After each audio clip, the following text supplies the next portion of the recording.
Okay, welcome everybody to WAC TV Episode 6, coming live tonight from the MasterChef kitchen of Unit 49 of the Quest Apartments. Deano, welcome. Thanks very much, Reegs, and a fantastic meal it was too. Those kebabs, the sausages, the lamb chops, all superb. Now, well cooked by the MasterChef himself. Absolutely, you did great, mate. Well done. Thanks, cheers, mate. Did Susan Client do much? No, she sat down and she did make a salad and then sat down and drank with Kate. Fair enough. Hey, look, some big news, Reegs. Big day at the stadium this afternoon. Tell us what's happened this afternoon.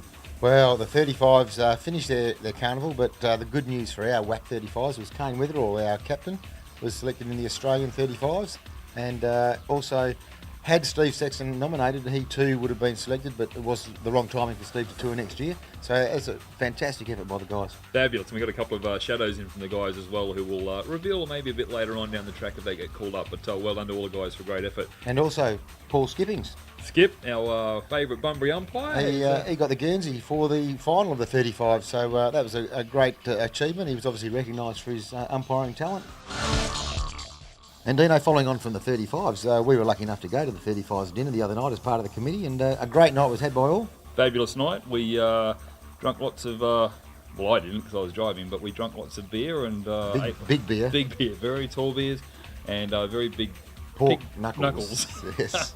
Well, now look, one of our guys had a bit of a good night himself to celebrate at the end of the championship, and Peter Thompson. Well, you can take the boy out of the country, but you can't take the country out of the boy. He certainly fired up. Luckily, we managed to stay in the restaurant that night. We did. But there was a serious note to it too. The next morning we woke up and there'd been a murder literally about 150 metres from the restaurant, and we were rather concerned because Tomo left early that he might not have made it home. But look, we can put everyone's mind at rest. Tomo is alive and well, and he was definitely seen the next night at the rugby final. Now, we'll have a quick look back at the last 2 days of action here in Sydney. First of all, yesterday, Friday, which was day 7. First of all, our 70s, who are doing pretty well, came up against the WA team, and they went down... Went down 1-0 by the looks of that. They did. And those 45s, they took it to Victoria, didn't they? Look, very unlucky not to come away with 3 points. The scoring opportunities were there. We had lots of forward drive. We moved the ball around a lot better than we had done in the previous games, and certainly took it up to them. Unfortunately, we just couldn't get the extra one in, but to get 1 point off them and sitting on 3 points and currently in 4th on the ladder, which is a great result, but 3 points better than last year at the moment. Now, a little bit of controversy here on the 45s game. No controversy whatsoever. A little bit of controversy. No, I can't see what the controversy is about. The International Hockey League judiciary in The Hague has been called in to find out the dispute on who actually scored the goal. But if we go to the website, who's got the credit, Reegs? Apparently me. Bad luck, Haggis. Bad luck. Bad luck, Stigger. Yeah, bad luck, Haggis. Yes, apparently my name's down on the goal, so you just take them any way they come. Absolutely. We'll stay with that one. Okay, the WAC 50s, the Glamour Boys. Yeah, look, they might be having a bit of a crack at the 45s being the Glamour team because, we keep talking ourselves up a bit for a bit of fun, but we might be the Glamour team, for our physicality, our looks and fitness levels, but the 50s are still the Glamour team for the ability, the depth of talent that they've got there. And one thing about the 50s, today, Graham Jones's birthday. Jonesy, almost snuck through there, Jonesy. Luckily the website told us it was your birthday, Jonesy, so make sure the boys find you big time. Well done, Jonesy. So 2-1 there to the WAC boys in the 50s. And finally, our WAC 60s, over on pitch 2 there, went down to the Vic 60s, 2-1. Now today we've had a couple of had a big result in the 65s. Unfortunately, the boys couldn't head down to the Albion where everyone celebrated an unfortunate Dockers loss. But the fellas got up to a big win today. 5-1 over the New South Wales boys, and the New South Wales will be feeling the pinch after that one, that's for sure. Yeah, well, it sounds like the Maxi Paget might be firmly locked in that team's grasp. 65s, and look, as Reeg said, we were down at the Albion today, and a few of the teams went down to celebrate what they were hoping was a Freo's win, but unfortunately it didn't quite work out that way. But here's a little bit of vision of the guys supporting the Purple Haze. Is that the 40s guys as well? The 40s guys were there getting in a bit of pre-tournament Gatorade. Yeah, good to see that they turned up last night and they were down there having a nice warm-up.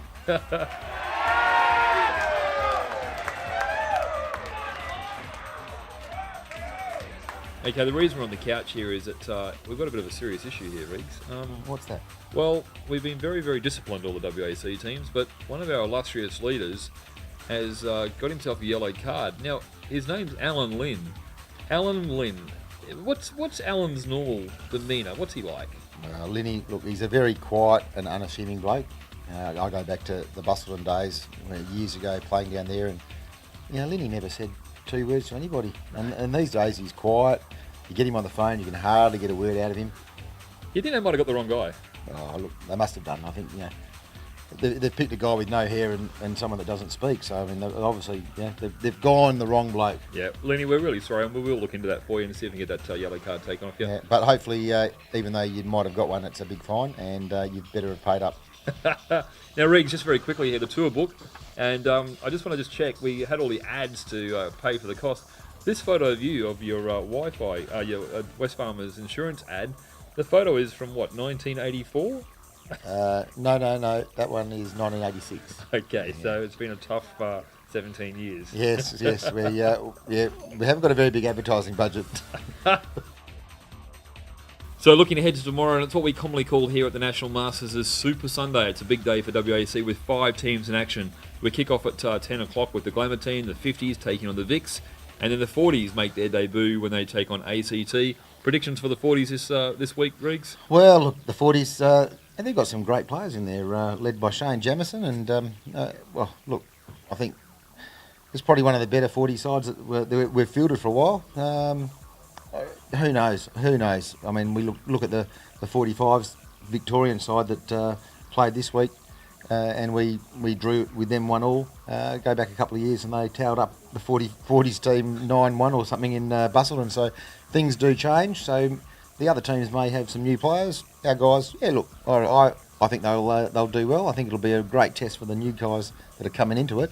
So, but I hope they get a good result and they all enjoy it. Fabulous.